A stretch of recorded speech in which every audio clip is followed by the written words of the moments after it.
Good afternoon, everyone, and welcome back to another session of Take 5, where we're going to spend the next 5 minutes looking at God's Word. You know, one of the neat things about reading God's Word is that God has this incredible way of just revealing practical ways on how we can grow in our faith. Sometimes He'll show us things that we can do. Maybe He'll show us something that we can apply in our everyday life to even live out our faith.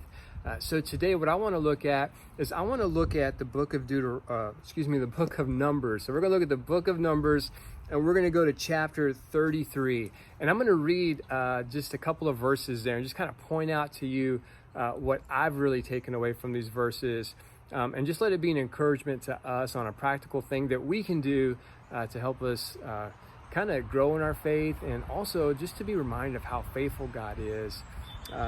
So let's go ahead and read. So Numbers chapter 33 says this. It says, "Here are stages in the journey of the Israelites when they came out of Egypt by divisions under the leadership of Moses and Aaron." So here, Moses is about to, he's speaking to the Israelites, and he's about to kind of recount everything that took place over their last 40 years in the desert, right? And then it goes on to say this, verse 2 says, "At the Lord's command, Moses recorded the stages in their journey. This is their journey by stages." So, you know, the Lord commanded Moses to record everything that took place in stages over the 40 years. And what Moses is getting ready to do is he's getting ready to recount here in Numbers, and he goes into the book of Deuteronomy and the first 4 chapters there. He's recounting everything that took place.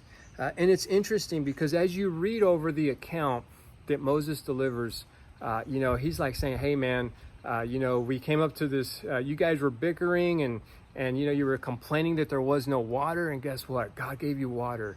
You know, God made water come out of this rock. And so for me, what that really spoke to me was that it's really important to remember and to record our life, right? To record our journey with God.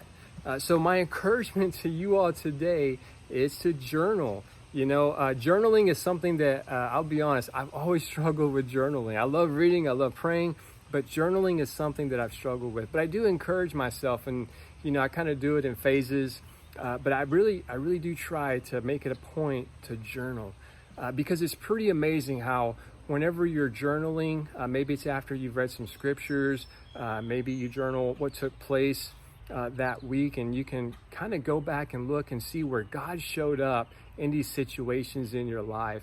And as you read over those things, it's just a reminder of God's faithfulness, and it can encourage us as we continue to go forward in life and encounter other, you know, trials or other circumstances in life. You know, Moses is recorded like in the Hall of Fame for individuals who were like heroes of the faith, right? When we look back in Hebrews chapter 11, and I would like to believe that one of the reasons why Moses was so faithful and why he was able to really pursue God during those 40 years in the desert is because he remembered, he recorded.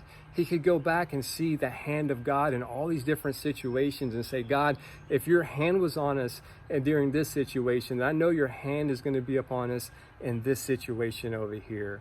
So that's my encouragement to you guys and to myself, is that we would journal. You know, there's different ways how you can journal. You can journal maybe once a week. You can journal at the end of every day. One of the things that I like to do is I like to read 3 chapters in the Bible, and then at the end of those 3 chapters, I just journal kind of what I feel like the Lord spoke to me. And then also journal maybe if there's something going on in my life during that time, I'll write that also. But that's my encouragement to you guys. I think that's a very practical way how we can just record the amazing things that God's doing in our lives and allow it to encourage us, you know, so that we can continue to remember how faithful God is and to live out our faith. Hey, I love you guys. You guys have a great day, and we'll see you guys on Friday.